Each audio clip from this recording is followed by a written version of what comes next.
Commander Ethan Cross had been living a comfortably unremarkable life for the past 2 years, which was exactly how he liked it after 15 years of military service that had been occasionally too remarkable for his taste. He was a human military advisor attached to the Alari Empire's strategic command, analyzing tactics, providing human perspective on operational decisions, serving as a cultural bridge between human and Alari military thinking. It was important work, but not glamorous, which suited him fine. He'd had enough action in his earlier career to appreciate the value of boring. The Alari were an ancient civilization with sophisticated culture built around honor codes, ancestral traditions, and a monarchical system that had lasted longer than human recorded history. Their current ruler was Queen Saris Velthara, who descended to the throne 5 years ago and had a reputation for being intelligent, strategic, and absolutely bound by the traditions that governed royal conduct. Ethan had never met her. His security clearance didn't reach that high, and minor advisors didn't get audiences with queens. 3 months ago, Ethan had been part of a team investigating a border incident. Separatist forces were threatening Alari colonial settlements, and tensions were escalating toward violence. Ethan's role was advisory, providing human tactical perspective to Alari command. During the operation, he'd made several recommendations that seemed routine at the time.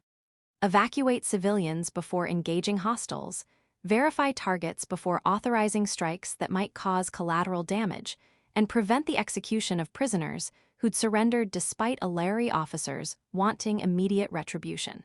These choices aligned with his personal ethics and human military doctrine, though they occasionally put him at odds with Alari officers who favored more aggressive responses. The mission concluded successfully with minimal casualties. The separatist threat was neutralized, and Ethan returned to his normal duties, thinking nothing more of it. Just another operation where his recommendations had helped keep unnecessary deaths to a minimum. Until this morning, when he received a summons to appear before Queen Saris herself. Not his immediate superiors, not the military council he occasionally briefed, the Queen. Personally. The summons was delivered by royal guards in full ceremonial armor, which was terrifying enough on its own. Royal guards didn't show up for routine matters. Ethan had approximately 3 hours to prepare for an audience he'd never expected to have, for reasons he couldn't begin to guess. His mind raced through possibilities during those 3 hours. Had he offended someone important during the border mission? His recommendations had been accepted, but maybe they'd created political complications he hadn't seen. Was he about to be dismissed from the exchange program? Arrested for some breach of protocol he didn't know he'd committed? Alari had complex honor codes, and it was entirely possible he'd violated something without realizing it. The royal guards arrived precisely on schedule to escort him to the palace complex. They were polite but silent, offering no information about why he'd been summoned. The walk through the palace was overwhelming. Ethan had been to the diplomatic sections before, but never to the inner areas where the royal family actually resided. The architecture was stunning, combining Alari aesthetic values of elegant lines with imposing scale that reminded visitors they were in the presence of ancient power. The throne room was designed to make people feel appropriately small. Soaring ceilings, crystalline pillars that seemed to grow from the floor, and at the center, elevated on a platform that required looking up, Queen Saris herself. She was surrounded by advisors and guards, all in formal attire that made Ethan acutely aware he was wearing his standard military uniform because no one had told him to wear anything else. The Queen's eyes, distinctive violet of Alari royalty, fixed on him as he approached. Ethan performed the formal bow he'd been taught for exactly this scenario he never thought he'd use. Deep bow, right hand over heart, hold for 3 seconds. When he straightened, the Queen was watching him with an expression he couldn't read. She spoke in Alari, her translator rendering it into standard. She thanked him for coming, then dismissed most of her court with a gesture. The advisors filed out until only 3 remained, clearly her closest counselors, and the guards reduced to a minimal presence. This private audience was somehow more terrifying than the full court would have been. Queen Saris descended from her throne, something Ethan's briefings had never mentioned as possible, which suggested this was unusual, and approached close enough that the conversation could be personal rather than formal. Her first words were not what he expected. She thanked him for his service during the border incident 3 months ago. Ethan was confused. He'd done his job, but it wasn't significant enough to warrant royal attention. The Queen continued, explaining something he hadn't known. Among the civilians he'd insisted on evacuating was a young Alari woman traveling incognito, without the usual identifiers that would mark her status. That woman was Princess Lissa, the Queen's younger sister, who had been conducting personal research in the border regions against the advice of her security detail.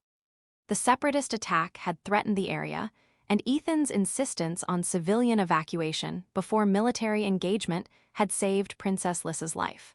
Ethan's brain stalled. He'd saved a princess. He had no memory of anyone particularly notable among the evacuees. They'd all seemed like standard colonists and researchers. The Queen continued. More than saving Lissa's life, Ethan's subsequent decisions during the operation, verifying targets to prevent civilian casualties, preventing the execution of prisoners who'd surrendered, had been consistent with ancient Alari codes of honorable warfare, codes that many modern Alari military had forgotten, but which remained central to royal tradition and law. The Queen paused, then said words that made Ethan's stomach drop. "You have fulfilled the conditions of Velcarasen." Ethan had no idea what Velcarasen meant, but the way the Queen said it, with weight and formality, suggested it was significant. One of the remaining advisors, an elderly Alari with the kind of bearing that suggested decades of royal service, stepped forward and explained. Velcarasen, roughly translated as fate-chosen guardian, was an ancient law, largely ceremonial in modern times, but still legally binding. If a royal life was saved by an outsider who acted with honor and without knowledge of who they were saving, that outsider fulfilled the condition of Velcarasen. This law was created millennia ago to ensure royalty remained connected to genuine virtue rather than political calculation. It meant that royal protectors would include those who acted from principle rather than ambition, whose loyalty was demonstrated through choices made without expectation of reward or recognition. Ethan's brain tried to process this while his training kept his expression neutral. He'd saved a princess without knowing it, which had apparently activated ancient legal requirements he'd definitely never agreed to. The Queen explained what Velcarasen meant practically. By Alari law, he was now formally recognized as a guardian of the royal family, specifically of Princess Lissa. This wasn't ceremonial. It carried legal authority, granted him status within a Alari hierarchy that superseded his current advisory role. And most significantly, it required a formal bonding ceremony that would tie his fate to the royal family in ways Alari culture considered permanent and sacred. Ethan asked, as diplomatically as possible, if he could decline this honor. Queen Cerys's expression suggested she'd expected this question.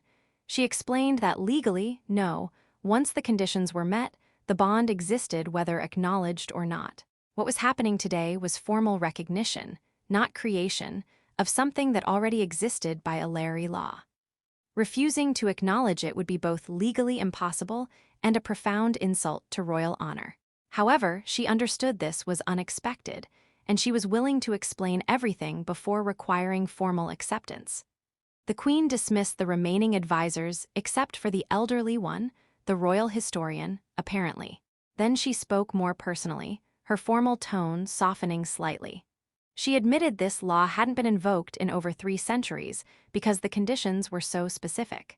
An outsider must save royal life without knowing it, must act from honor rather than obligation or expectation of reward, and must demonstrate consistent virtue in subsequent actions. Ethan fulfilled all 3 conditions. His evacuation recommendation had saved Lissa. He hadn't known she was royal. To him, she was just another civilian whose life mattered. And his subsequent decisions about verifying targets and treating surrendered prisoners honorably demonstrated that his initial choice wasn't lucky instinct, but reflection of consistent principles. The royal historian added that Velcarasen existed because Alari ancestors understood something important. Those who protect from genuine virtue are more trustworthy than those who protect for political gain. By binding such individuals to the royal family, They created a tradition ensuring the throne remained connected to actual honor rather than just political power. Ethan asked what this meant for him practically. The queen explained he'd be formally bonded to Princess Lissa as her guardian, responsible for her safety and well-being in ways that transcended his current advisory role. He'd have access to royal spaces, authority to make decisions regarding her security, and a position within a Lari hierarchy that made him effectively nobility despite being human and an outsider. It also meant his fate was permanently tied to hers, culturally, spiritually, and legally. The ceremony would happen in 3 days, giving him time to understand what he was accepting. The queen asked if he had questions. Ethan had hundreds, but started with the most important. Why was the queen personally handling this instead of Princess Lissa? Wouldn't the princess be most affected? Queen Ceres's expression became complicated. She explained that a Lari royal protocol required the queen, as family head, to first assess whether the guardian was acceptable. Ethan passed that assessment through his service record and this conversation. But there was more, and here the queen's tone shifted to something more personal. This situation was unusual beyond just the ancient law being invoked. The queen admitted she was relieved someone like Ethan had fulfilled the condition. Lissa was brilliant but impulsive, prone to putting herself in dangerous situations for research or personal interests. She needed a guardian who would actually protect her judgment call by judgment call, not someone who would enable her recklessness or try to control her for political purposes. Ethan's record suggested he was capable of balancing protection with respect for autonomy, which was exactly what Lissa needed. The queen said something else, quieter. She also needed someone outside the usual political machinations of court looking after her sister. Someone whose loyalty was to principles rather than factions. Ethan represented that, and while the circumstances were unusual, the queen was genuinely grateful he was the one who fulfilled the ancient condition. Ethan absorbed this. He asked if he could meet Princess Lissa before the ceremony. The queen agreed immediately. In fact, she'd already arranged it. Lissa was waiting in an adjacent chamber, and the queen would bring them together now. Ethan was given a brief moment to compose himself while the queen left to fetch her sister. The royal historian remained, offering quiet advice about proper forms of address and suggesting that Ethan should be honest with the princess. She valued directness over formal courtesy. Then Princess Lissa entered, and Ethan's first impression was energy. She was younger than the queen, mid-20s in human equivalent, with the kind of intellectual intensity that made her seem to occupy more space than her physical form suggested. Her eyes were the same royal violet, but held curiosity rather than the queen's measured authority. She approached Ethan directly, without the formal distance her sister had maintained, and her first words were an apology for dragging him into this situation. Before Ethan could respond, she continued, excitement evident. She was glad it was him specifically, someone outside the usual court structure. She'd read his service record, she had access to royal intelligence, and his decisions during the border operation suggested someone who actually thought about consequences beyond immediate tactical victory. She hoped he wouldn't be like her previous guardians who either smothered her work or were too deferential to provide real protection. Ethan found himself liking her despite the situation's absurdity. She was genuine, passionate, and clearly didn't think of herself as someone who needed protecting, which, ironically, probably made the guardian role more important. Over the next 3 days, Ethan received intensive education about what Velcarasen actually meant beyond the legal formalities. He spent hours with the royal historian learning about the few historical cases, all of which had resulted in deep, lasting connections between guardian and protected that transcended the original rescue. He met with Alari cultural experts who explained the spiritual dimensions. Alari believed that fate actively chose guardians through circumstances, that Velcarasen was the universe's way of ensuring royalty remained connected to virtue. He also spent significant time with Princess Lissa, learning about her work and her perspective on this bond. She was a xenoarchaeologist, studying ancient civilizations across the galaxy. Her research had taken her to the border region where Ethan's operation occurred. She'd been investigating ruins that predated even a Lari civilization. Her intellectual passion was obvious and infectious. She talked about discoveries that could reshape understanding of galactic history, about connections between ancient species, about mysteries that drove her work. Ethan asked why she'd been in a danger zone without proper security. Lissa's answer was refreshingly honest. Because her security detail was too cautious, would never let her actually do her work if they knew where she was going. She'd gone incognito to avoid exactly that problem. She recognized in retrospect it had been dangerous, but the potential discoveries had seemed worth the risk. This answer both concerned Ethan professionally and helped him understand what the guardian role actually needed to be. Not preventing all risk, but helping her calculate which risks were acceptable and which were suicidal. They talked about expectations. Lissa wanted to continue her research, which often involved remote sites, potentially hazardous conditions, and circumstances that traditional royal security would never permit. She hoped Ethan could be the balance, someone who understood why her work mattered enough to take some risks, but who also had judgment to say when risks became truly dangerous. She'd read about his career, how he'd managed combat operations while minimizing casualties. That kind of balanced thinking was what she needed. Ethan asked what authority he'd actually have as her guardian.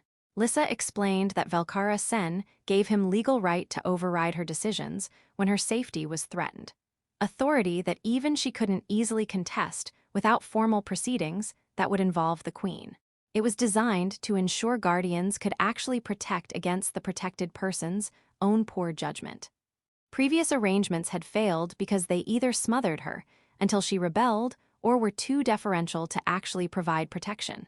The Velcarasen bond, because it was based on demonstrated virtue rather than political appointment, gave everyone hope this might actually work. Ethan also had longer conversations with Queen Saris about her concerns for her sister. The queen clearly loved Lissa deeply, but struggled with the balance between protection and autonomy. She tried various security arrangements, all of which had failed in different ways. Some guardians had been too rigid, treating Lissa like a prisoner to be controlled. Others had been too accommodating, allowing dangerous situations to develop. The queen needed someone who could navigate the middle ground, protecting Lissa while respecting her autonomy and the genuine importance of her work. The queen admitted she'd been almost relieved when the Velcarasen condition was triggered. Not that she'd wanted Lissa in danger, but that fate had provided someone whose character was demonstrated through actions rather than claims. Ethan's choices during the border operation, prioritizing civilian lives, maintaining ethical standards under pressure, suggested he had the judgment the guardian role required. The ceremony itself was conducted according to protocols that hadn't been fully used in 3 centuries. It was held in the palace's ancient ceremonial chamber, witnessed by Alari nobility and human diplomatic representatives who were trying to understand implications for human-Alari relations. Ethan and Lissa exchanged formal oaths in Alari, his translator helping him with pronunciation of words that carried weight beyond their literal meanings.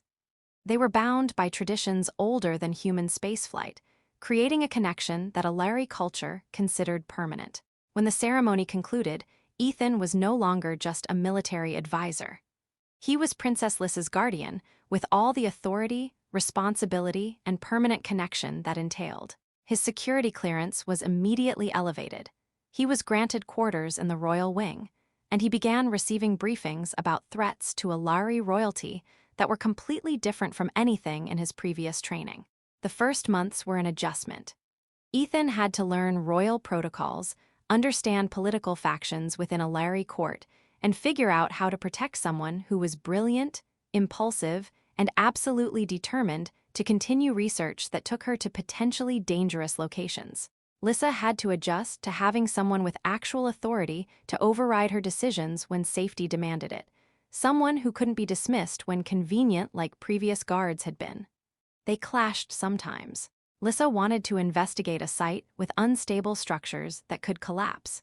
Ethan insisted on engineering assessment and structural reinforcement before allowing entry, which delayed her work by 2 weeks. She was frustrated by the delay. He was unmoved by her frustration, better frustrated than dead. But they also developed respect.